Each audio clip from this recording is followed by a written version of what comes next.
Voilà qui nous installe, mesdames et messieurs, à nouveau bonjour. Et comme on l'annonçait, nous recevons dans l'entretien aujourd'hui le président du mouvement des élites engagées pour l'émancipation du Bénin, Mouel Bénin. Avec monsieur Ayadi, on va parler bien évidemment de l'actualité de ces dernières 72 heures et revenir sur les défis de la présidentielle avec l'implication du parti Mouel Bénin. Président, bonjour.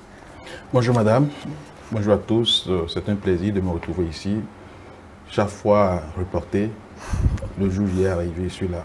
Voilà, donc bonne arrivée comme je le disais. Il faudrait rappeler qu'aujourd'hui nous ne recevons pas le directeur des infrastructures, nous recevons le président du Mouel Bénin, puisqu'il s'agit de cette actualité politique que nous devons décrypter. Et le débat, M. Ayadi, le débat qui agite justement l'actualité, c'est bien évidemment ce qu'il convient d'appeler désormais l'affaire Madougou. On a vu le procureur présenter des éléments, on parle de faits vraiment de grandes terreur, on parle également de tentatives d'assassinat de personnalités, etc.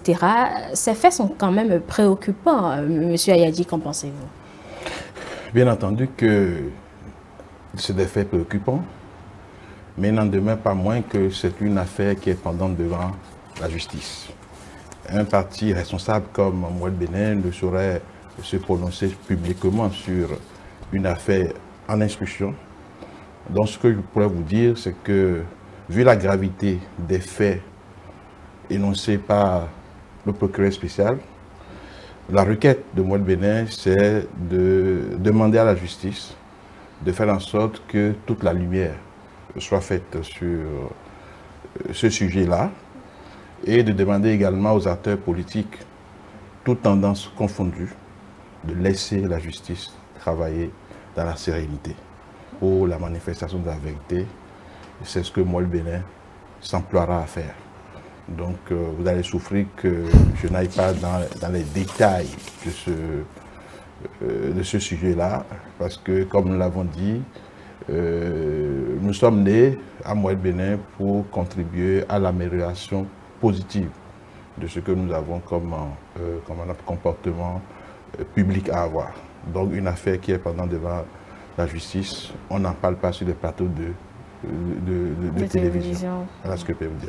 C'est vrai que l'affaire est en instruction, on ne va vraiment pas se précipiter à tirer des conclusions. On attend donc la suite, mais au-delà de l'affaire, vous avez certainement suivi cette sortie du ministre Kérékou qui présente des preuves accablantes donc, par rapport à tout ce qu'il a reçu comme message. Mais quand on observe le temps que ce message-là, en fait, c'est-à-dire la réception de ces messages à aujourd'hui, quand on analyse un peu les faits, est-ce que par hasard, les événements du 1er et du 2 mai dernier ne retrouvent pas un peu leur sens dans ces messages, de ces preuves présentées par le ministre Kérékou?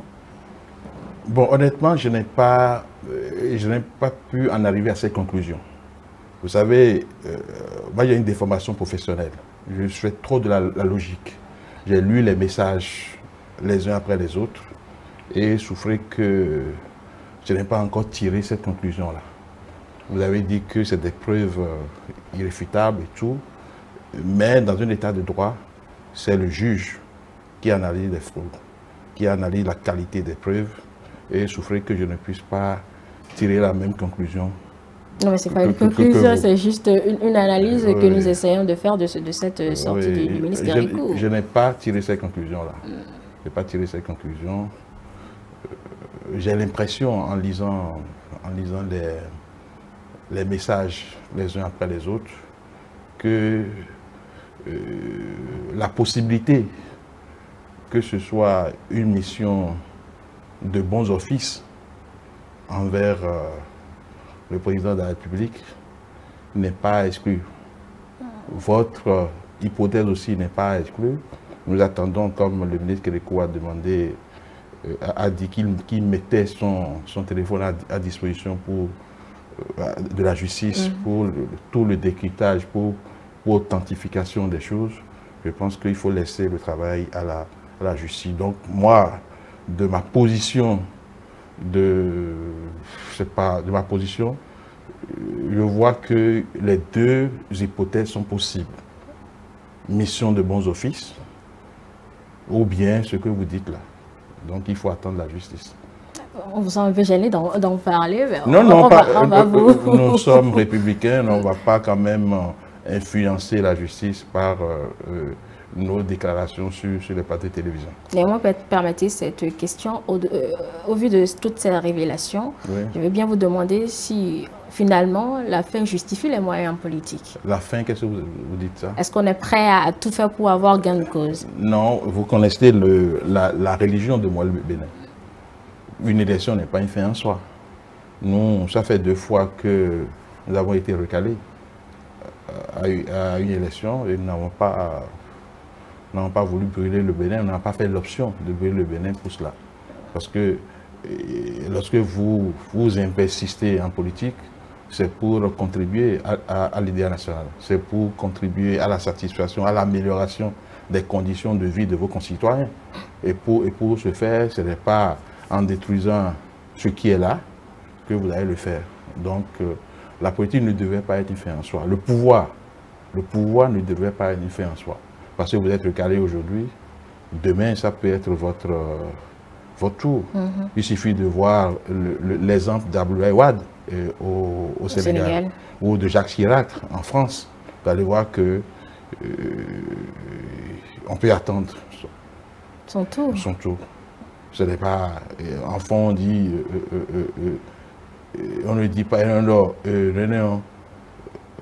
dans nos Zobadéa, si vous comprenez ça. Je sais. Vous comprenez ça? En politique, on ne va pas dire vraiment, nous sommes dans la petite saison, lorsque vous semez du maïs, et vous ne pouvez pas dire forcément qu'il faut que ce maïs-là, ça prenne, puisque vous savez bien que c'est la petite saison. Donc il ne faudrait pas que, non, la fin ne doit pas justifier les moyens. Non, non, non et non. D'accord. Monsieur Jacques Kayadji, qu'on fait toujours le point, pratiquement plus de 30 ans après la conférence nationale, est-ce que vous avez l'impression que finalement tout le monde a la même définition de la démocratie? Vous savez, vous me titillez là. Du tout pas. Parce que là, vous savez, je me suis exprimé le 14 février dernier sur la conférence nationale et je sais comment on appelle les débats que ça a suscité. Je pense que tout le monde devait avoir la même compréhension de la démocratie. Parce que à la conférence nationale, d'où est née la République dans laquelle nous sommes aujourd'hui, la République du renouveau démocratique, nous avons donné un contenu à la démocratie. Mais j'ai l'impression que c'est comme si nous nous sommes cousus à cette conférence-là un habit qui ne nous sied pas. Qui ne nous sied pas. Et jusque-là, nous donnons l'impression de ne pas en prendre conscience.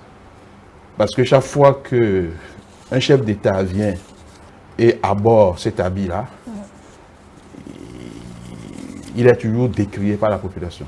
Et si vous voulez, dans le cours de l'émission, je vais vous démontrer que depuis 1990 jusqu'à ce jour, qu'on n'a jamais eu un chef d'État en activité qui applique les règles que nous avons édictées à la conférence nationale, qui applique ces règles-là, qui aborde l'habit qu'on lui a cousu, l'habit qu'on lui a cousu. On n'a jamais vu ce chef d'État ne pas être décrié. Et donc, je ne sais pas si j'ai répondu à votre question. J'ai dit on devrait. On devrait. Mais ce n'est pas. Ce n'est pas, c'est pourquoi j'ai lancé une boutade. On va revenir sur la boutade.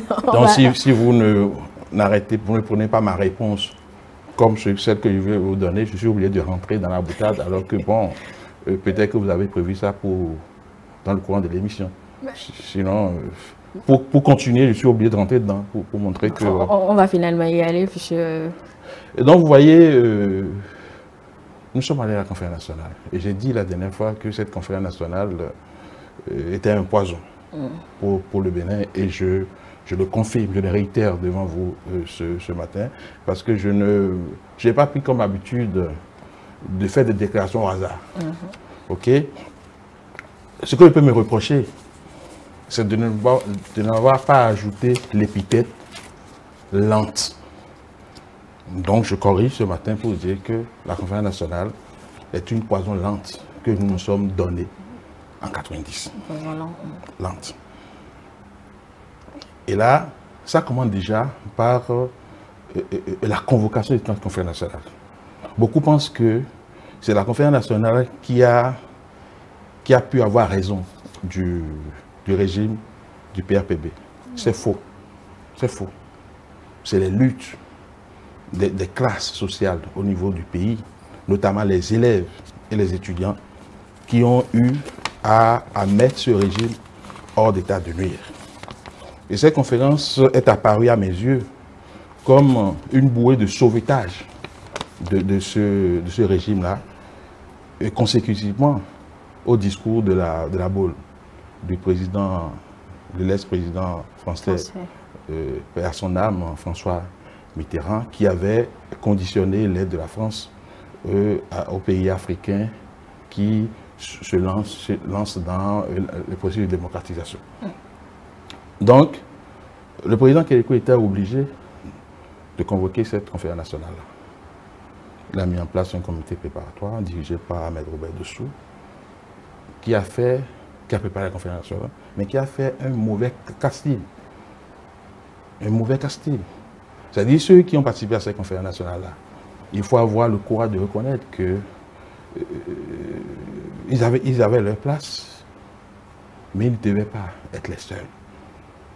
C'est globalement des gens qui ont fui le combat, qui se sont exilés, qui en France, en Europe, qui d'autres aux États-Unis et autres, et qui ont laissé des personnes au Bénin se battre.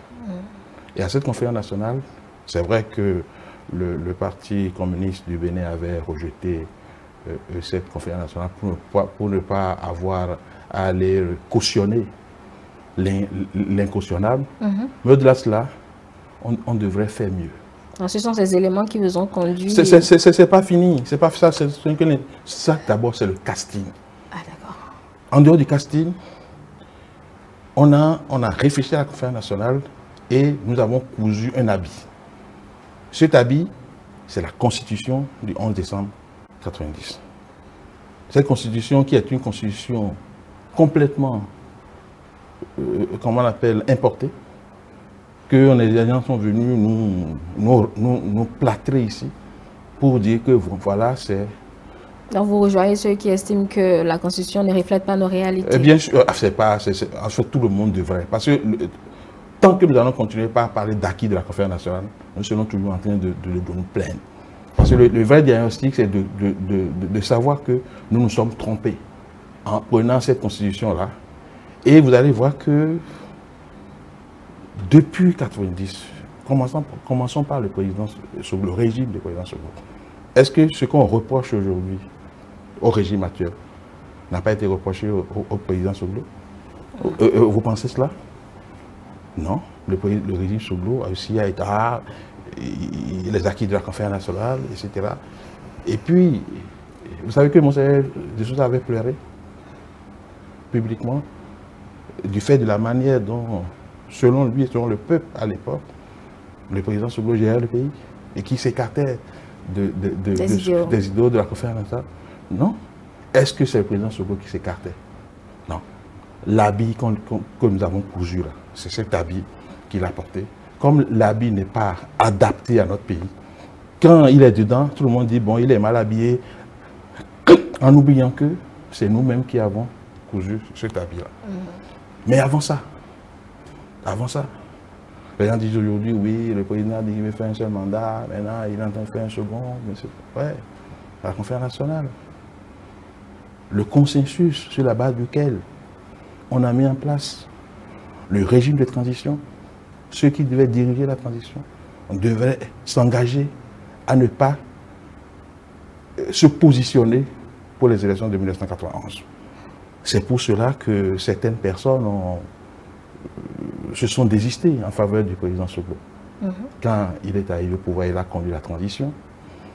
Il s'est entendu avec le président Kérékou, paix à son âme, pour un peu violer cela. C'est-à-dire, il y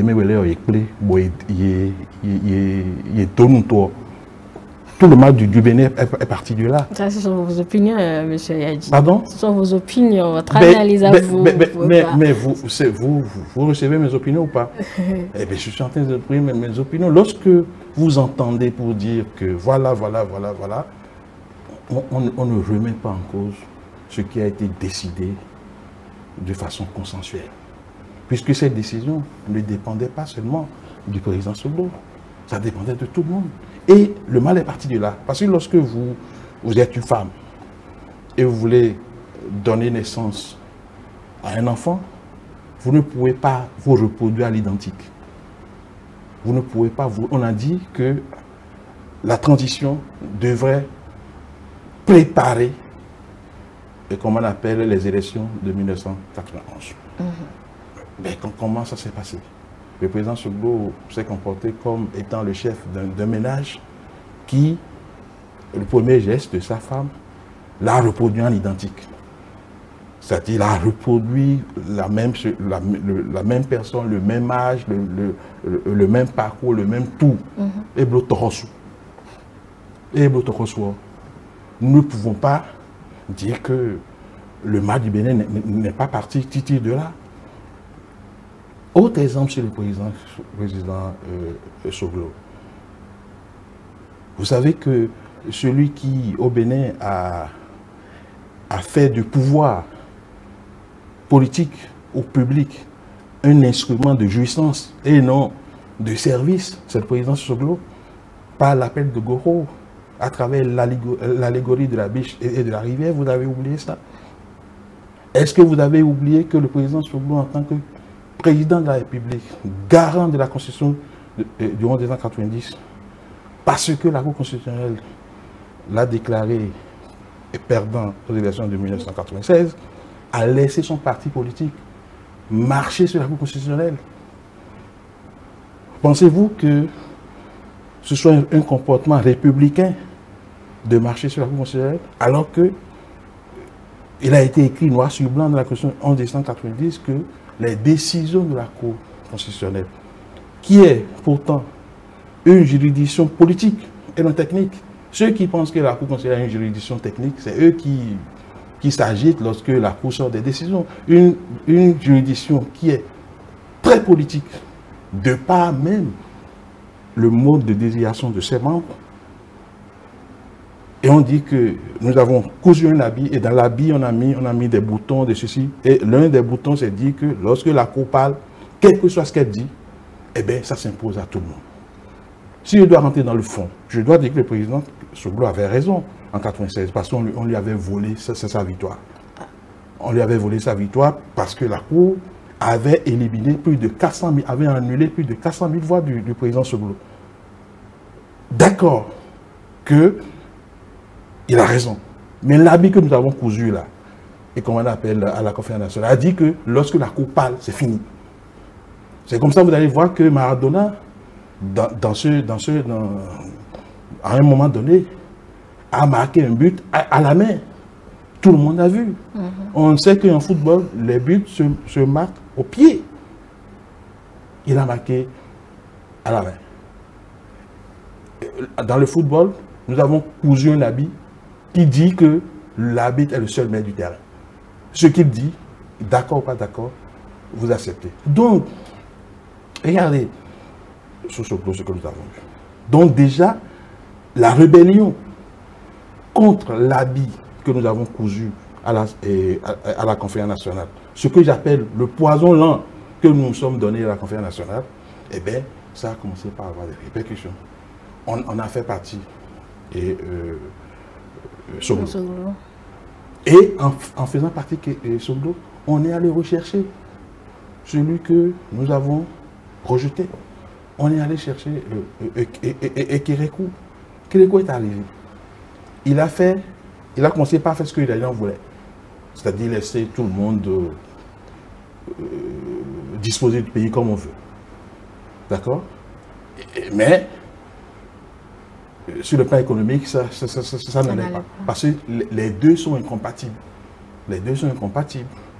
On a commencé par encore décrier le président Kérékou.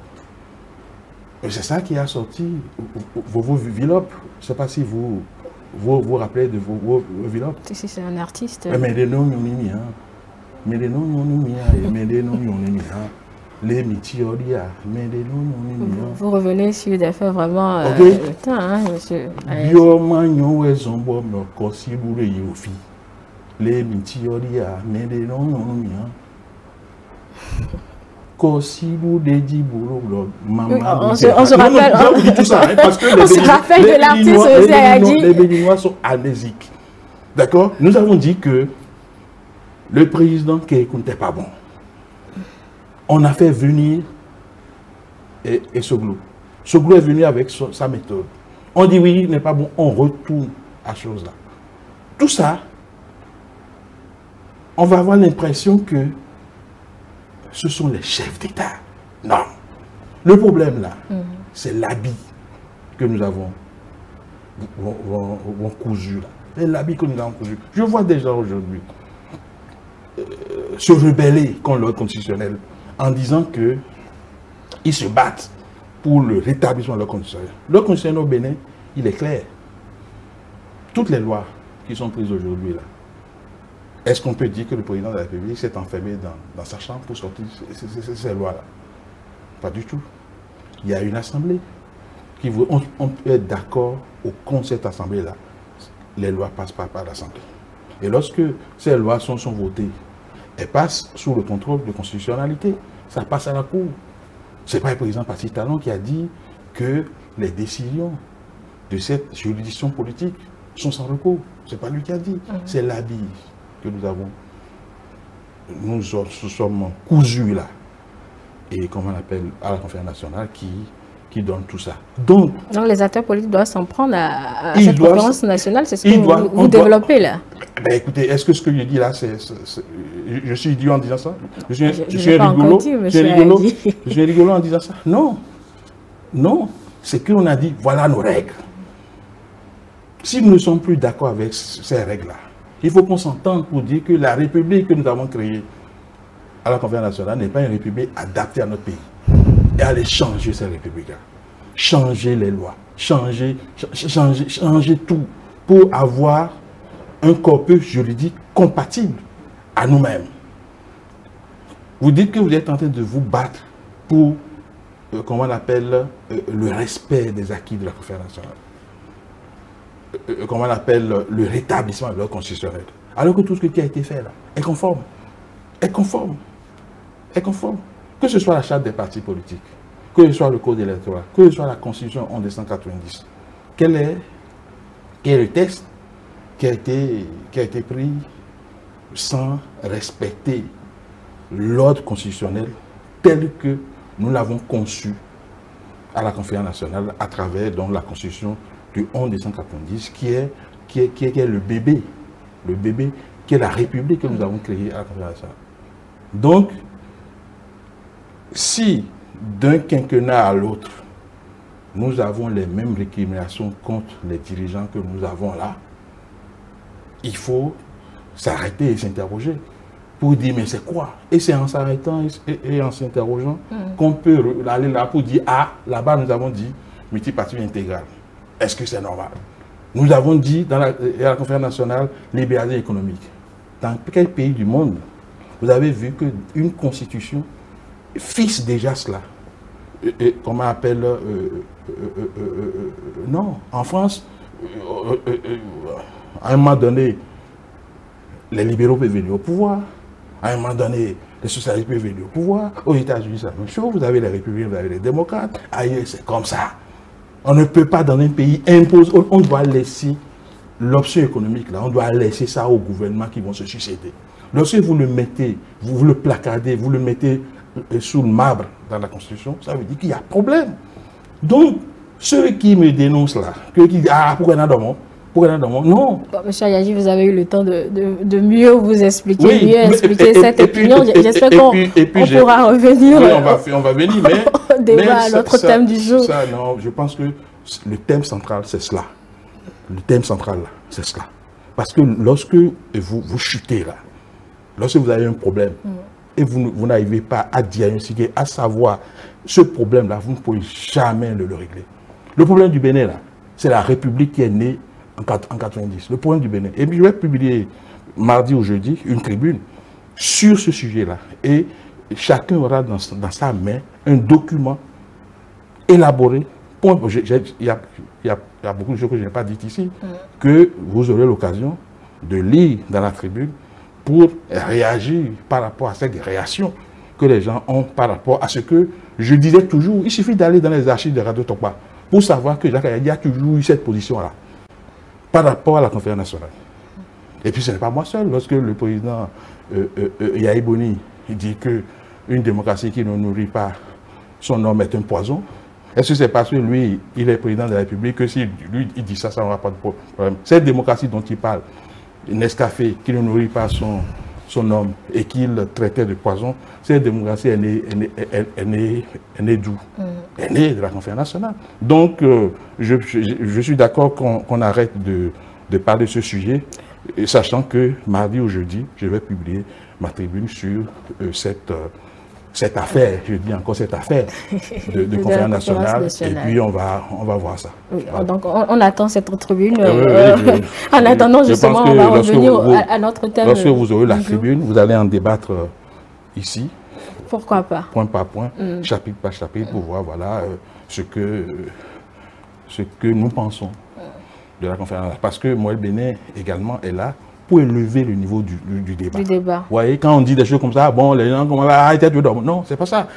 On doit pas me dénoncer. En tant que démocrate, on ne doit pas me dénoncer pour mon opinion. Parce qu'il y a la liberté d'expression. Je peux dire que, bon, voilà, télé est situé à Parakou. Je peux dire ça. Bon, monsieur Ayadi, vous avez une vingtaine de minutes. C'est mon opinion. On attend donc votre tribune. Là, on va parler des défis de la campagne électorale, si vous le permettez bien. Il y a quelques semaines, on va dire, l'équipe de coordination nationale du DUR que soutient votre parti a été donc mise en place. Et on retrouve 2 de vos soldats au sein de cette équipe. Un choix légitime, une présence légitime? Ben, vous savez, c'est pas pour du choix des présidents ici. Bon, c'est le président de la République, chef de la majorité présidentielle, qui a demandé à Moël Bénin de désigner un de ses membres pour siéger dans sa coordination nationale de campagne. Nous avons désigné deux de nos soldats en respectant l'équilibre régional et en respectant aussi le genre. Vous allez voir que parmi les deux, il y a un qui est de la partie méridionale, un autre qui est de la partie septentrionale, et puis entre les deux, il y a un homme et une femme. Voilà. Est-ce que la dernière déclaration d'amour du chef de l'État n'en est pas aussi pour quelque chose, pour expliquer, on va dire, cette présence? Je me réfère à vos assises où on a vu Patrice Talon à vos côtés.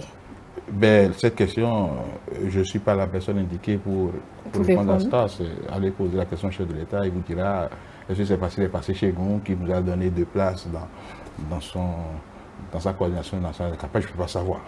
Et comment justement vous-même vous appréciez cette présence? Est-ce qu'elle était opportune, on va être purement opportune, ou bien elle était nécessaire? Moi je pense que le chef d'État a rendu justice à Moël Bénin. Vous savez que Moël Bénin a été créé dans la douleur.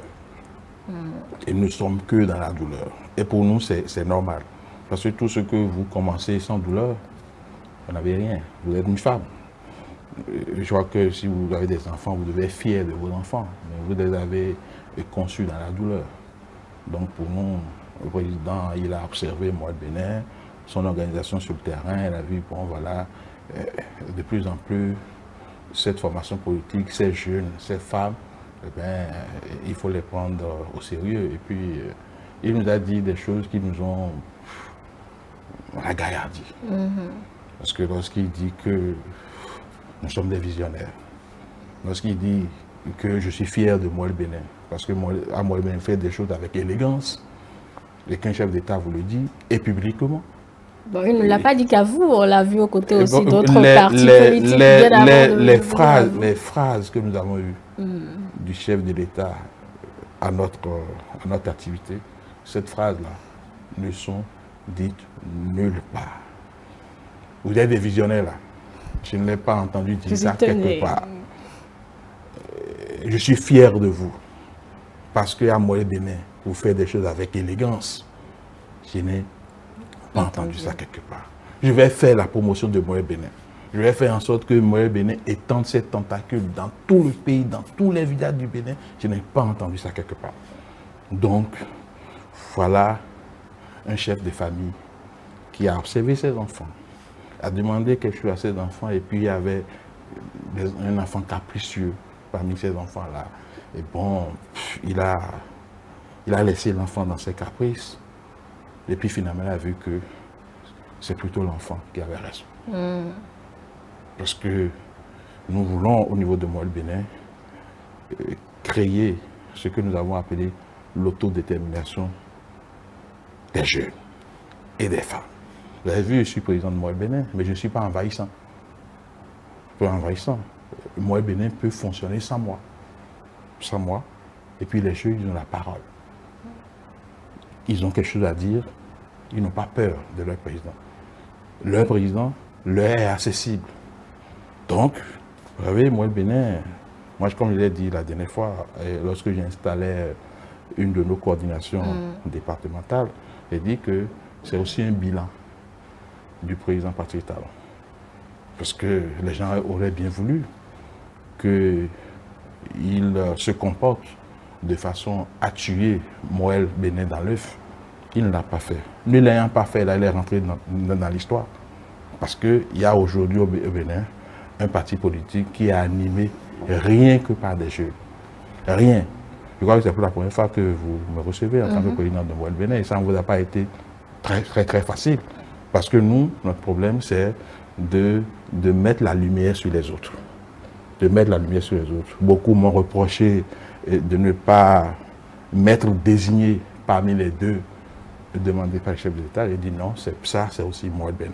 Moël Bénin, le président, il est là. Mais c'est pour mettre la lumière sur les autres, pour montrer que... Laisser les jeunes se révéler, donc, voilà.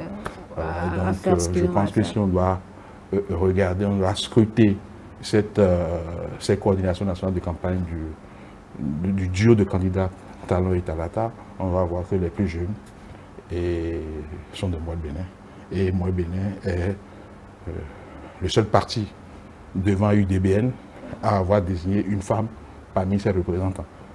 S'il n'y avait pas Moël Bénin, tous les 5 partis politiques qui sont derrière le chef d'État auraient désigné rien que des hommes.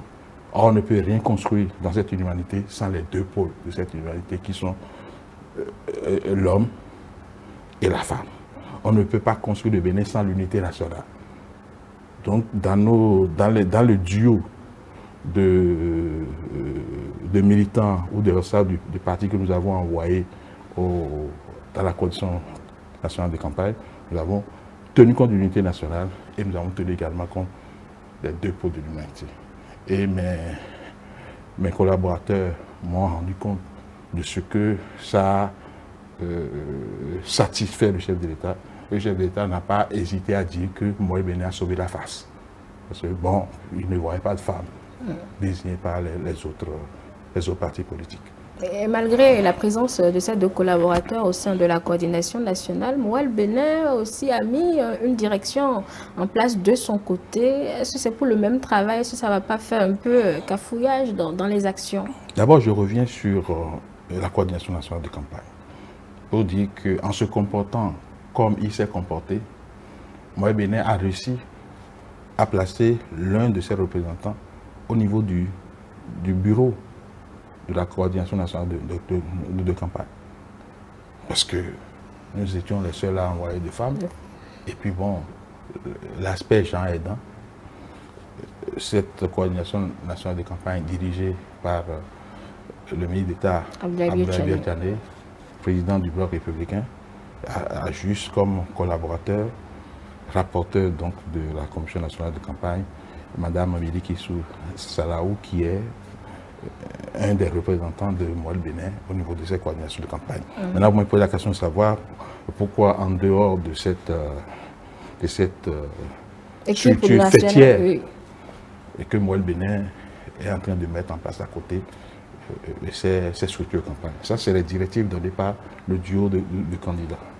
Nous ne faisons que respecter les directives. Si vous avez lu la décision par laquelle j'ai mis en place cette structure de campagne, le dernier visa, là, c'est vu les directives ou bien conformément aux directives données par le duo de candidats. Le chef de l'État, le duo, a souhaité qu'en dehors de cette coordination nationale de campagne, que chaque parti politique organise sa campagne comme si il était seul à supporter le duo.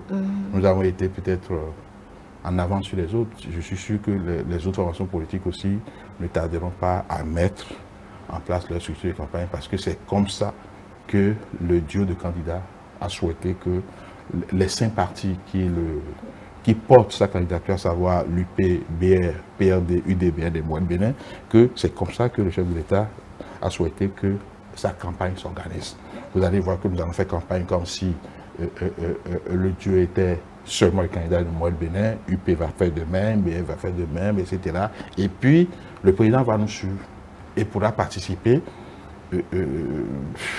à des moments différents, à des meetings de campagne de l'un ou l'autre des partis politiques. Et c'est ce faisant, les actions seront les mêmes, les objectifs seront atteints? Bien sûr, parce que nous aurons, comment on appelle, des directives au niveau de la structure fêtière. Les éléments de langage, nous les aurons. Les stratégies, nous les aurons, mais chaque parti va s'organiser pour mettre en œuvre sur le terrain ces directives-là. Mais c'est maintenant que nous voyons, par exemple, Moines Bénin mettre en place cette coordination départementale. Ça veut dire que vous n'avez pas au départ une structure de base. Vous me donnez l'impression de ne pas suivre Moines Bénin sur le terrain. Il n'y a pas uniquement Moines Bénin aussi qui anime la vie politique, M. Ayadji. Sans fausse modestie. Oui. Moines Bénin est depuis 2 ans le parti qui anime le plus la vie politique nationale. Donc nous avons bien des coordinations nationales, les coordinations communales, d'arrondissement, départementales sur le terrain. Mais nous avons fait un congrès au niveau, à Bomeka-la-Ville, un congrès extraordinaire, au cours duquel nous avons revu les tests du parti. Et lorsqu'on a revu les tests du parti, nous avons revu les structures. Avant, les coordinations communales étaient composées de 31 membres. Nous avons vu que c'était trop lourd. Donc nous avons revu tout cela, nous avons revu les coordinations d'arrondissement, nous avons créé d'autres unités au niveau des villages et autres. Donc ça a engendré le fait que nous devons recomposer ces structures-là. D'accord? Ce n'est pas parce que le président Patrice Talon est déjà président de la République et qui va gagner les élections le 11 avril 2021, qui n'ira plus prêter serment, et comme on appelle, pour reprendre fonction de 2021 à 2026. Donc nous sommes allés installer les structures. On attend de voir l'issue de la campagne pour en savoir plus, pour ne pas se précipiter. Écoutez. Donc c'est pas, vous allez voir que nous sommes en train d'installer les structures du parti issu du congrès extraordinaire. Vous allez voir que le bureau politique a pris fonction à Porte-Nouveau. Le nouveau bureau politique issu de la conférence, du congrès de Calavi a pris fonction à Porte-Nouveau. Ensuite, nous avons organisé à Cotonou l'installation de tout ce que nous avons comme coordination départementale et vice-déléguée. Et c'est à cette occasion que le président de la République nous a rendu service. Et c'est dans l'ordre normal des choses que nous avons continué par installer les coordinations communales. Une fois que ces coordinations communales seront installées, les coordinateurs communaux vont se charger avec leurs coordinateurs départementaux d'aller installer les coordinations d'arrondissement, des cellules et unités de village et des quartiers de ville. Donc, nous sommes en train de mettre en œuvre les décisions issues du dernier congrès du parti à Bomeka-la-Ville, les 26 et 27 septembre 2020. Si le duo que soutient votre parti est aujourd'hui dans la course, c'est bien parce qu'il a obtenu, parce qu'il a rempli, je vais dire, les conditions, donc obtenu les parrainages, et ce parrainage justement qui suscite toujours des réactions, une frange de l'opposition qui crie toujours à l'exclusion. Que pense Jacques Ayadji de tout ce remue-ménage, de toutes ces analyses, de tous ces commentaires? Vous me ramenez toujours à l'habit que nous sommes cousus. Donc on va encore repartir à la conférence nationale, M. Ayadji. Vous me renvoyez là-bas. C'est l'habit que nous sommes cousus. D'accord? Les lois... Il n'y avait pas de parrainage dans cet habit-là, ça participe. Ce qui a... Ce sont les réformes qui ont induit... Non, lorsque vous avez un habit là, vous ne mettez pas déjà le savon avec lequel vous allez faire la lessive au carreau, non. Le problème, c'est quoi? Les lois dont on parle là, la nouvelle constitution, enfin pas la nouvelle constitution, la constitution révisée dont on parle, est-ce que tout ça a été orchestré conformément à l'habit que nous sommes cousus à la conférence nationale? La réponse est oui. Ce n'est pas le président Patrick Talon qui a dit que lorsque à 4/5, comment on appelle, des membres composant l'Assemblée nationale on révise la Constitution, que ça passe d'office. Ce n'est pas lui qui a dit ça. Donc, ceux qui se comportent comme ça, là, c'est des rebelles. Ils sont en rébellion contre l'ordre constitutionnel. Ils se disent qu'ils veulent, ils agissent pour rétablir l'ordre constitutionnel, alors qu'ils sont en rébellion contre l'ordre constitutionnel. C'est pas le président Talon qui a dit ça. On devrait avoir, si on voulait que pour modifier la Constitution, il faut se référer au peuple, il fallait l'écrire noir sur blanc dans la Constitution. On a dit que l'Assemblée est monocolore, que bon, il y a eu, comment on appelle, un taux de participation assez faible. Si on voulait que pour valider une élection législative, il faut avoir un taux de participation minimum, il faut l'écrire. Est-ce que lorsque on faisait ce tabi-là, on avait dit tout ça? Non, pas du tout. On a dit que les décisions de la Cour constitutionnelle sont sans recours et s'imposent à tout le monde. Est-ce que cette notion de parrainage est passée par les mailles de l'Assemblée nationale? La réponse est oui. Est-ce que la Constitution révisée est passée par les mailles de l'Assemblée? La réponse est oui. Est-ce que, lorsque c'est ça, ça devient notre ordre constitutionnel? Ça devient notre ordre constitutionnel. On a vu dans ce pays, non, une minorité parlementaire s'imposer à une majorité parlementaire. Vous avez oublié ça? Non. Moi, je n'ai pas oublié. Parce que les gens disaient que, bon, vous avez beau rejeter la loi, eh bien, nous allons, dans notre cours, réhabiliter cette loi-là. Et quand ils parlaient de leur cours, ils parlaient de la Cour constitutionnelle. Et quand ça se faisait, les gens bon, ils peuvent dire, ils ne sont pas d'accord, mais ça s'arrête là. On ne dit pas qu'on va brûler le pays parce qu'on a respecté l'ordre constitutionnel. Donc moi, si vous pouvez savoir le poids que fait dans le pays les Béninois et les Béninoises qui ne sont pas âgés entre 40 et 70 ans, vous allez voir combien de Béninois sont exclus par la Constitution du 11 décembre 90. Vous avez vu les anciens présidents, non? Les pères à leur âme, ne m'enterrez pas vivant. Parce qu'on a fait cette constitution-là en ce moment-là, en les visant. Pour dire, bon, voilà, mais ça va mettre là. Donc, on va mettre quelque chose dans la constitution pour qu'il ne soit pas là. Mais ces présidents n'ont pas brûlé la constitution. Au nom de quoi? On a dit que si vous n'avez pas 40 ans, comment on appelle, au Bénin, vous ne pouvez pas diriger. Alors qu'en France, à côté, ça n'existait pas. Donc, une loi est toujours discriminatoire. Toujours discriminatoire. Toujours. Donc, la seule question qu'on devrait se poser, selon moi, est-ce que la loi, la disposition a été prise conformément à l'habit que nous sommes cousus à la conférence nationale? Pour moi, la réponse, elle est oui. Une fois que c'est oui, tout comportement tendant à dire que si on ne remet pas en cause, nous allons brûler le pays, c'est une rébellion à l'ordre constitutionnel. Il faut que ces gens-là, ils sachent ce qu'ils sont en train de faire. Il ne faudrait pas qu'ils soient incohérents dans ce qu'ils disent.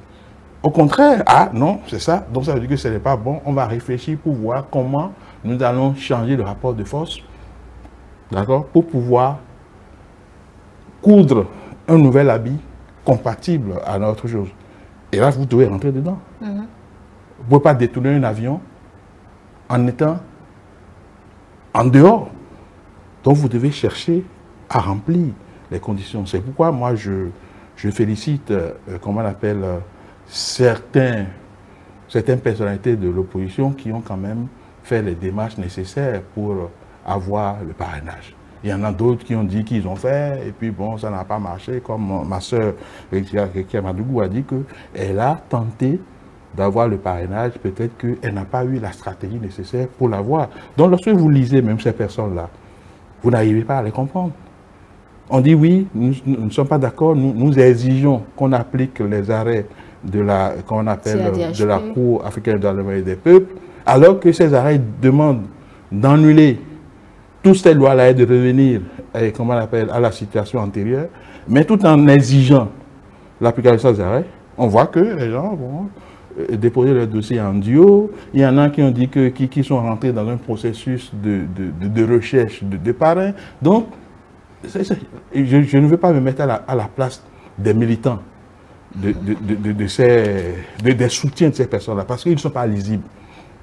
Vous conduisez vos militants dans une démarche donnée, et sans rien leur dire, vous passez à côté pour dire oui, voilà. D'accord? Et j'ai même vu à Porto-Novo, des gens se remettent ensemble pour faire une conférence de presse. Vous savez que monsieur Moïse Kérékou a été exclu ou suspendu du parti des démocrates, d'accord, pour n'avoir pas respecté les consignes du parti en allant s'associer à un autre candidat pour avoir un autre duo.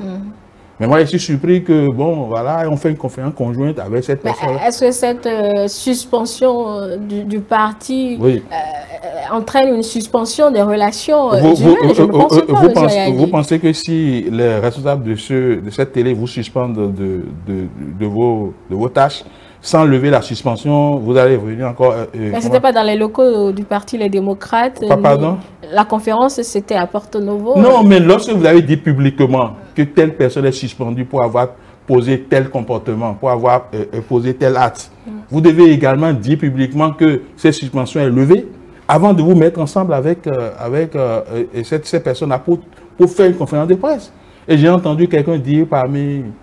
que c'est peut-être pour tromper le peuple qu'il donnait l'impression qu'ils étaient divisés et qu'ils les dessous, on n'en sait rien, les commentaires vont montrer. Il faut que les acteurs politiques soient cohérents dans ce qu'ils font. Aient pitié de ce peuple. Aient pitié. Il ne faut pas embrouiller le peuple. Il faut être lisible. Vous dites que vous n'êtes pas d'accord, ne soyez pas d'accord. Il ne faut pas être d'accord un peu et ne pas être d'accord un peu. Une loi, c'est un ensemble. On ne va pas prendre une partie de la loi et pour dire, les gens parlent d'élections exclusives. C'est faux. Nous avons eu 20 candidats, 20 intentions de candidature au niveau de la Sénat à l'heure limite de remise des dossiers. Ça veut dire qu'il y a 20 chapelles politiques au Bénin qui sont d'accord que les réformes soit que la nouvelle constitution... Mais il y en a qui ont déposé leur dossier sur la base de l'ancienne constitution. C'est faux, c'est faux. C'est faux. Il y a, par exemple, le candidat recalé Ganius Sogo n'avait pas de parrain. C'est pas conformé à la constitution révisée, M. Ayadji. Je vous ai dit que nous allons, à Moyen-Bénin, élever le niveau du débat. C'est le débat que vous faites là. C'est pas ça. C'est le dossier qu'il a déposé, M. Ayadji ne comportait pas de parrainage. La Sénat l'a dit. Et vous êtes sûr que dans le nouveau code électoral, c'est seulement le parrainage, il n'y a pas autre chose? La caution. On ne peut pas aussi la caution. Si on doit lister maintenant la composition du dossier, M. Ayadji, on va y arriver. Écoutez-moi une seconde. M. Ganius Sogo a dit à la presse que lui allait déposer son dossier sur la base de l'ancienne constitution. C'est ça qu'il a dit, non? Oui. Voilà. Et vous croyez en lui? C'est faux. Parce que l'ancienne constitution ne prévoit pas l'organisation des élections présidentielles le 11 avril. Pour l'ancienne constitution, l'élection doit avoir lieu au plus tard 30 jours avant la date de fin de mandat du président en exercice. Donc, si Ganius Sogo, sachant bien que lui veut déposer son dossier sur la base de l'ancienne constitution, il ne va jamais aller à la Sénat le 4 février pour aller déposer son dossier. Parce que c'est le 4 qu'ils ont ouvert le dépôt des dossiers le premier. Ça veut dire que s'il est cohérent, s'il est rigoureux, il n'allait même pas déposer. Puisque lui, il veut déposer suivant l'ancienne constitution. Et c'est votre manière d'analyser à vous, monsieur Ayadi, c'est pas pour tout le monde. Vous êtes journaliste, d'accord? Est-ce que, selon l'ancienne constitution, qui a bien encadré, je ne me rappelle plus de l'article 46 ou l'article, je ne sais plus combien, qui dit que le premier tour des élections présidentielles doit avoir lieu au plus tôt 40 jours avant la date de fin de mandat du président en exercice et au plus tard 30 jours avant. D'accord? Est-ce que le 11 avril est dans cet intervalle? Est-ce que la Sénat a ouvert un registre de candidature pour les élections présidentielles organisées dans cet intervalle? La réponse est non. Et lorsque quelqu'un va déposer quand même son dossier et inscrire son nom dans le registre des candidats à cette élection, il ne peut plus dire, sans être incohérent, que lui, il allait déposer son dossier sur la base de l'ancienne constitution. Nous allons lever le nouveau débat. Parce que quand on dit des choses, de petites choses, hein, les Béninois croient, non, c'est faux. La Constitution 1190 ne permet pas d'aller déposer son dossier pour une élection le 11 avril. Et M. Ganiou Soglo est allé déposer son dossier. Je ne peux plus dire ça. C'est mon point de vue et c'est le point de vue de toute personne qui veut faire un temps soit peu de la logique. Voilà. Cette frange de l'opposition qui ne se retrouve pas donc dans ce processus demande toujours une assise, un dialogue malgré l'évolution justement de ce processus. Vous êtes sûr qu'elle ne se retrouve pas? Elle se retrouve puisque... Parce qu'elle crée à l'exclusion, elle crée toujours à l'exclusion et dans ce sens, elle a le soutien des organisations de la société civile qui demandent aussi qu'on organise un dialogue, une assise. Non, la question de dialogue, mettons ça à part. Le dialogue est nécessaire. Je ne veux pas mélanger la question de dialogue avec les comportements d'une opposition illisible. Illisible. D'accord? Donc, on dit qu'il crie à l'exclusion. Ah, s'il y a un examen, et moi je n'ai pas appris mes leçons, et j'échoue, je vais dire qu'il y a exclusion. Non. Ils sont allés déposer leur dossier, oui ou non? Ils auraient eu vraiment, ils pourraient bomber le torse pour crier, c'est crier, vous dites non, pour crier à l'exclusion. Si à la date limite de remise des dossiers à la Sénat, qu'ils n'avaient pas déposé de dossier. Mais ils vont quand même déposer. Mieux, ils vont déposer en duo. La plupart déposer en duo, sauf Ganiou. Et Ganiou même, je vous viens de démontrer que s'il devait être cohérent envers lui-même, il ne devrait pas aller déposer. Donc ça veut dire que lorsque vous rentrez dans un processus, vous êtes d'accord? Vous commencez une course et vous dites, ah, comme on faisait quand on est enfant là, vous êtes en train de jouer à 10 ou bien quelque part, ou bien la carte, et vous voyez quand vous êtes imbiblé. Non, c'est pas ça. Moi, je ne me serais pas comporté comme ça. Je voulais montrer à la face du monde que ce processus, je ne suis pas d'accord. Et la seule et unique manière de dire que je ne suis pas d'accord, c'est de ne pas aller là-bas. La preuve est que les mêmes partis politiques avaient refusé de se conformer à la charte des partis politiques. D'accord? Et avaient traité la FCBE de tous les noms pour dire oui, voilà, s'ils sont allés se conformer, c'est qu'ils veulent constituer, comment on appelle, un autre bloc de talents. Mais quelques jours après, les démocrates le font.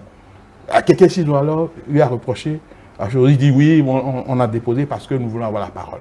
Oui, ils ont la parole. Mais le pas supplémentaire qui consiste à désigner un duo de candidats là, et à aller déposer son dossier, je dis que par ce comportement, l'opposition a rallié la mouvance présidentielle pour dire que les arrêts de la Cour africaine des droits de l'homme des peuples, le Bénin n'est pas prêt. Ça devient un consensus national, la mise en retrait ou bien la mise à l'écart de ces arrêts de la Cour. Quelle est la chapelle politique au Bénin aujourd'hui? Qui peut encore dire qui peut encore dire et rester cohérent pour dire que lui, il exige toujours, comment on appelle, l'application des arrêts de la Cour africaine. Personne. Ni les démocrates, ni ceci, ni cela, ni cela. Parce qu'ils sont rentrés dans la mise en œuvre. Imaginez un instant que, et comment on appelle, le duo des démocrates avait eu les parrains. Puisque maintenant, Madougou a bien dit qu'elle a essayé d'avoir les parrains. Si elle avait eu les parrains, elle serait en train de dire quoi? Elle serait toujours en train de dire, d'exiger qu'on applique les, comment on appelle, les décisions de la Cour africaine. On va dire ça. Et cette opposition-là, je pense que c'est les meilleurs défenseurs du régime de la rupture. Les meilleurs défenseurs. C'est-à-dire tout le comportement qu'ils ont jusqu'à maintenant là. Ils se comportent comme s'ils étaient en mission pour le régime, pour le candidat Patrice Talon. Et ça colistière. Parce que vous dites que vous voulez que Patrice Talon parte. Et Dieu a fait que le duo Talon-Talata ne soit pas le Dieu unique pour ces élections-là. Pourquoi, si tant est que vos motivations ne sont pas ailleurs, pourquoi vous ne regardez pas parmi les deux autres duos-là, pour vous rallier à eux, pour que votre objectif de faire partie Talon du pouvoir soit atteint. Et de la même manière qu'ils ont eu à faire une conférence conjointe avec le duo Aïvo et Kérékou, après avoir suspendu Kérékou des démocrates, c'est la même manière pour dire, ah, vraiment, en politique, là, c'est la stratégie. On peut s'allier avec, surtout qu'ils ont la chance. Kowe, quand même, il est vice-président de, comment on appelle, des démocrates. Je ne sais pas ce que Iréa Gossa est, mais quand même, il est dans les démocrates. Donc, qu'on le veuille ou non, si vous avez pu à un moment donné vous mettre ensemble pour créer un parti, ça veut dire que vous vous êtes entendus sur un idéal dont les personnes importent peu. On devait les faire. Ah, si j'étais à l'époque, on allait dire, si vraiment l'objectif n'est pas autre chose, si l'objectif n'est pas autre chose, et l'objectif c'est vraiment de faire partie du pouvoir, on aurait eu d'autres comportements de la part de ces personnes-là. Choisir entre, comment on appelle, le duo Hunkwe et Djemba et Hunkwe, ou bien le duo Kokwe et Irénée Agossa. Parce qu'il ne peut jamais être Patrice Talon. Puis leur objectif, c'est que Patrice Talon s'en aille. Donc, se comportant comme il se comporte, pour dire que les autres qui se sont arrangés pour avoir ce qu'eux-mêmes ils ont tenté d'avoir et n'ont pas eu, quand même, il y a une joto de Guinée, une botoville flou. Il faut qu'on soit lisible. Oui. Selon vous, ils sont simplement incohérents. Incohérents et illisibles. Et je sais que c'est votre conviction intime. C'est parce que vous êtes assis dans un fauteuil de journaliste et de modératrice que vous ne pouvez pas dire ce que je dis là. Vous dites que vous ne voulez pas. Un homme vous fait la cour. Vous dites que vous ne voulez pas. Et vous allez dans sa chambre, seul. Et vous dites, ah, non. Il faut être cohérent. Caricaturer ainsi, il faut être cohérent. Bon, est-ce que vous avez autre chose? Oui, le dialogue, puisque vous disiez tout à l'heure que c'était important. Je ne peux pas faire le raisonnement que j'ai fait jusque-là pour dire que ceux qui s'appellent en griffe les pères de la Constitution se sont trompés. Ils se sont trompés.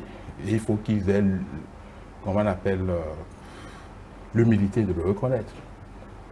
Parce que ces constitutions-là, ils sentent que ce n'est pas compatible, ce n'est pas adapté à notre culture.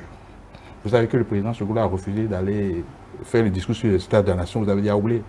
Alors que c'est une exigence de la Constitution. Vous avez ça? Oui, absolument. Vous vous rappelez ça? Le discours sur l'état de la nation, elle a refusé.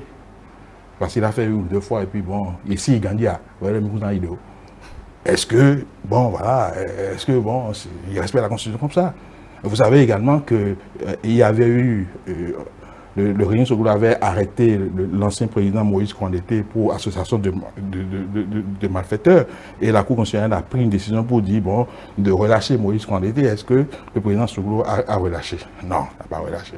ça veut dire que l'habit là, il n'est pas adapté. Si je dis que l'habit n'est pas adapté, ça veut dire qu'on doit aller, ça peut être aujourd'hui, ça peut être demain. Je vais oublier d'aller nous asseoir. Pour voir si cet habit-là, est-ce que les mesures là, est-ce que Miyi Gandia, et on ne peut pas faire ça sans. Mais leur méthode, c'est pas bon. La dernière fois, j'ai dit sur Goff que il y a beaucoup de et qu'on peut faire parce que lorsque vous comportez comme ça, et j'ai dit ensuite que si ceux qui sont allés à la conférence, même si je ne suis pas d'accord avec eux, s'ils avaient défié le président Kérékou, on n'aurait pas eu ce qu'ils appellent l'acquis de la conférence nationale, on n'aurait pas eu ce changement-là, bon, on dit sans diffusion de sang, sans ceci, et puis on se gagaille, on se bombe le torse, tout ça. Bon, vous aurez ma tribune. Mais je dis, à un moment ou à un autre, le dialogue est nécessaire, il faudrait se rassurer. La République que nous avons créée en 90 là, est essoufflée. Est essoufflée. Et puisqu'elle est essoufflée, il faudrait qu'on trouve les moyens de créer une nouvelle République. Et cette nouvelle République là, c'est tout même. On doit se mettre ensemble pour voir ça. Mais il faut avoir la méthode. Lorsque vous brandissez l'arme à quelqu'un, vous dites, mais oui, il ne va pas. Il ne va pas. Vous aimez les proverbes africains? Ah ben, c'est ça le problème, c'est ça. Il faut qu'on devienne nous-mêmes. D'après toutes mes émissions en français, là, moi, j'essaie toujours d'éduquer ça avec des choses comme ça, pour montrer que le fait d'utiliser le français tout le temps, là, c'est une perdition. Donc, je fais ça exprès. Moi, j'aurais aimé qu'on fasse un débat en fond, ou en Yoruba, ou en Dindi, ou en ceci, pour que la majorité des Béninois nous comprennent. Ce débat se font, monsieur. Non, vous n'aurez jamais un débat d'un niveau comme ça dans nos langues. Parce que nous, là, on ne comprend pas tout. Mais si tu étais enfant, vous pensez que je suis en train de dire ce que je dis là? Non? Je vais pas dire. Vous êtes limité? Limité, bien sûr. Limité. Parce qu'on ne nous éduque pas, on ne nous forme pas dans nos langues. Vous pensez que je peux mettre F de X égale à Y plus 1 en fond, mais je ne peux pas le faire. Je ne peux pas le faire. Donc, c'est cela qu'il faut pour nous. Donc, et souffrez que chaque fois que je fasse des tours pour mettre à l'aise un peu nos compatriotes qui ne comprennent pas français. Nous vivons quand même pour donner. Le plus important, c'est qu'on nous comprenne. Monsieur Ayadi, ici, après la présidentielle, on veut retoucher peut-être nos tests, les tests issus de la réforme du système partisan. Qu'est-ce qu'on doit changer selon vous? Moi, je n'ai rien à vous dire. Parce que si je vous dis quelque chose, ce serait ma vérité. Ce serait ma lumière. Mais la lumière, là, lorsque ça sera, je vais mettre un pronom défini ou un adjectif défini, c'est la mise en commun de toutes les idées. On doit tout mettre sur la table. Et je vais vous donner, je ne sais pas si mes gars... Finalement, vous avez quelque chose à me dire. Je vais vous donner, je vais pas dire un gars en ligne du parti Moël Bénin. Ici, on va vous donner. Lisez. On a besoin de tout le monde. On a dit qu'à Moël Bénin, nous rêvons d'un modèle démocratique où tout le monde sera utile. Parce que les positions ne sont pas éternelles. Aujourd'hui, nous disons que nous sommes de la majorité présidentielle. Demain, on peut être de l'opposition. Comme ceux de l'opposition d'aujourd'hui étaient de la majorité d'hier. Les assises qu'on réclame là, qui réclament aujourd'hui, ces mêmes assises ont été réclamées quand ils étaient au pouvoir. Je me rappelle de la réponse de Yahi. Que non, ce n'est pas un banc. Allez préparer votre projet de société. Donc ça veut dire que l'habit qui est mauvais, ce n'est pas l'homme Yahi qui est mauvais, c'est l'habit. Parce que quand il est dans l'habit là, quand on dit, comment on appelle, assise, il dit qu'on va lui prendre son fauteuil. Maintenant quand il a enlevé l'habit là, il voit maintenant que c'est nécessaire. Donc, moi je pense que Dieu inspire les Béninois pour qu'ils trouvent la manière d'aller reconstruire notre pays, reconstruire notre vivre ensemble, parce que je persiste et je signe la République que nous avons créée en 90 est essoufflée. L'habit que nous avons cousu pour le Bénin en 90 à la conférence nationale, c'est un habit qui n'est pas adapté. Et à Ouarugami, on doit refaire les mensurations. On doit reprendre cela. En trouvant les moyens, ce n'est pas en insultant le chef de l'État. J'ai vu le président Soglo. Il faut qu'il aille un peu. Il s'élève un peu. Parce que lorsque on dit oui, talon bandit, talon escroc, talon un chef d'État, celui qui a occupé le fauteuil du président de la République ne peut pas dire des choses comme ça. Parce qu'il devait se comporter de façon à être un recours pour nous. Si on a des problèmes, on devait aller s'asseoir. On dit, ah, papa, il devait être à ce rôle-là. Mais finir, bandit, il n'y a pas non, il n'y a pas aussi. Il devait se mettre au-dessus. Au-dessus. Parce que, en fait, et puis ce qui est grave, les éléments qui ressortent pour conclure en cela, ce sont des éléments dont il avait connaissance avant de soutenir la candidature du président Talon en 2016. J'ai vu des gens, quand ils applaudissaient, oui, parce que nous sommes un peu émotifs. Moi, j'aurais été dans cette... là, j'aurais voulu poser la question, mais, président, si vous savez que, parce que le juge Angelo Rousseau a écrit un livre, si vous savez qu'il y a un dossier usine, et que ce dossier-là, vous les connaissez avant les élections de 2016, pourquoi quand même vous avez soutenu activement la candidature de Patrice Talon contre la position de votre fils aîné? Ça veut dire que les motivations sont ailleurs. Ça veut dire que les motivations sont ailleurs. Il faut que les Béninois comprennent cela, pour ne pas tout applaudir. Parce que lorsqu'on dit, on traite le président de la République de bandit, de ceci, de celui, c'est 65% de la population qu'on est en train de traiter comme ça. Parce que c'est quelqu'un qui a été mis dans le fauteuil du président de la République, pas 65%. Et comme nous sommes en démocratie, c'est la loi de la majorité, ça veut dire que c'est 100% des Béninois, y compris le président Soglo même, qui a mis le président de la République dans ces fonctions-là. Donc le traité, comme il le traite là, c'est traiter tous les Béninois, y compris lui-même, de comme ça. Et ce n'est pas bon. Et je voulais demander pardon à mon papa, Soglo Nicéphore, de sortir de ça, de se lever pour qu'il devienne un recours pour nous. Il faut qu'il se lève un peu. Ce n'est pas bien. Il ne faut pas déchirer le drapeau national. Il ne faut pas déchirer cela. Parce que le président de la République, qu'on le veuille ou non, qu'on l'ait taillé dans un habit que nous avons mal cousu à la conférence nationale, c'est quand même le président de la République. Donc on ne sort pas pour dire cela. Ni de Benagbe, ah, et non de moi. Et il faut voir, et qu'on nous les c'est ça, non? C'est ça qu'on dit, non? Ah, c'est comme ça. Donc il faut éviter ces trucs-là. Il faut éviter ça. Et la population aussi doit savoir raison garder, surtout dans cette période électorale. Vous savez, oui, la population, moi j'ai pitié pour la population béninoise parce qu'elle est manipulée. C'est vous les acteurs politiques. Oui, mais je ne peux pas me soustraire de cela. Je ne peux pas me soustraire de cela. Mais c'est pourquoi j'invite les gens à avoir des comportements républicains. Nous, on voulait aller aux législatives. On n'a pas pu. On voulait aller au communal. On n'a pas pu. Mais ce n'est pas pour autant que nous sommes restés dans une démarche de choses là, non. Mais paraissait gris, comme le dit certains. Oui, même si ça fait mal là. On dit que c'est pourtant les règles de la République. Parce qu'on a éliminé les législatives, nous sommes allés devant la Cour constitutionnelle. D'accord, on s'est battu devant la Cour constitutionnelle. La Cour constitutionnelle a dit, vous n'avez pas raison. Peu importe nos convictions intimes. D'accord. Une fois que la Cour a dit, on a dit que quand cette Cour-là parle, c'est fini. C'est-à-dire, ça s'impose à tout le monde. On s'est replié. Au communal, même chose. Nous avons été à la Cour suprême. Bien entendu que l'avocat général a pris fait et cause pour le parti, pour dire de nous réhabiliter. Si nous réhabilitons, on aura la colère de Dieu. Ce n'est pas moi qui ai dit, c'est l'avocat général qui a dit, parce qu'au vu du dossier qu'il avait, il n'y avait aucune raison pour disqualifier Moïse Bénin. Mais le juge qui prend en dernier ressort la décision a dit que notre recours est rejeté. Mais on a dit que les décisions de la Cour suprême sont sans recours.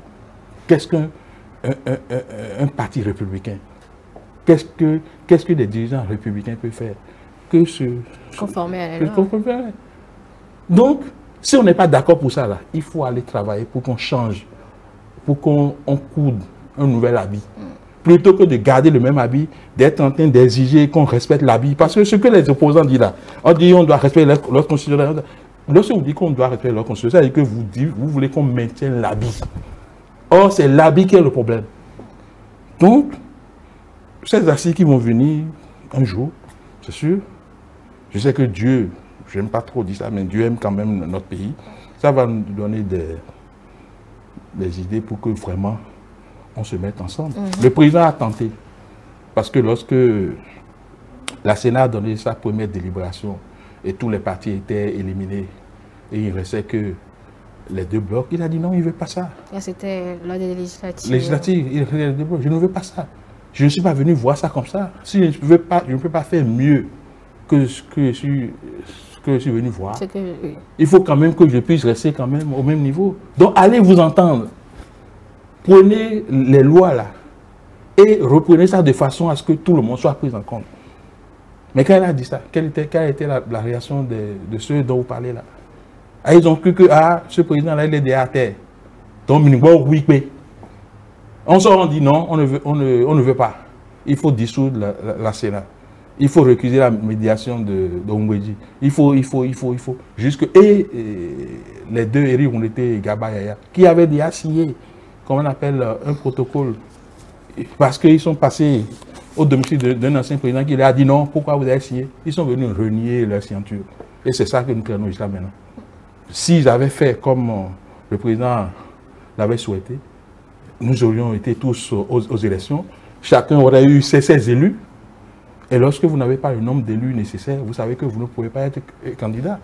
Le fait que le président ait autorisé ou ait fait injonction à ses soutiens de parrainer, comment on appelle, les candidats de l'opposition, c'est un peu comme pour régler ce problème-là que les opposants ont créé de toutes pièces.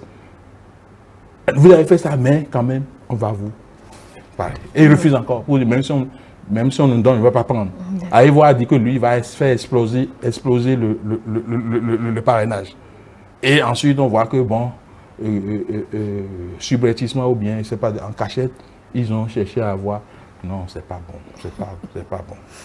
Ce sont là donc certainement vos mots de conclusion, monsieur Ayaji, parce que nous sommes en train de finir comme ça. C'est fini. Ah, mais votre émission là, c'est pas l'émission, c'est sur vos développements, monsieur Ayaji. Quand même, on a discuté au moins pendant 1h15 minutes. Oui, mais écoutez, si on attend votre fameuse tribune, puisque vous insistez là-dessus. Moi, ma tribune, j'ai fini de la rédiger.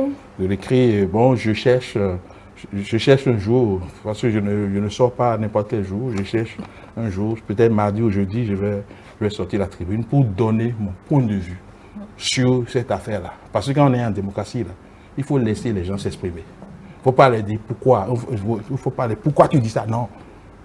Il faut donner vos arguments par rapport à cela.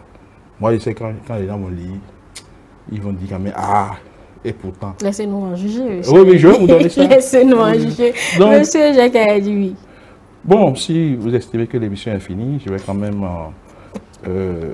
lancer un appel aux populations pour leur dire que si vous êtes dans une famille et le chef de famille vous a préparé une sauce et dans la sauce, il manque du poisson, et que vous exigez le poisson de votre chef de famille et qu'il met du temps à vous donner ce poisson-là, ce n'est pas en renversant la sauce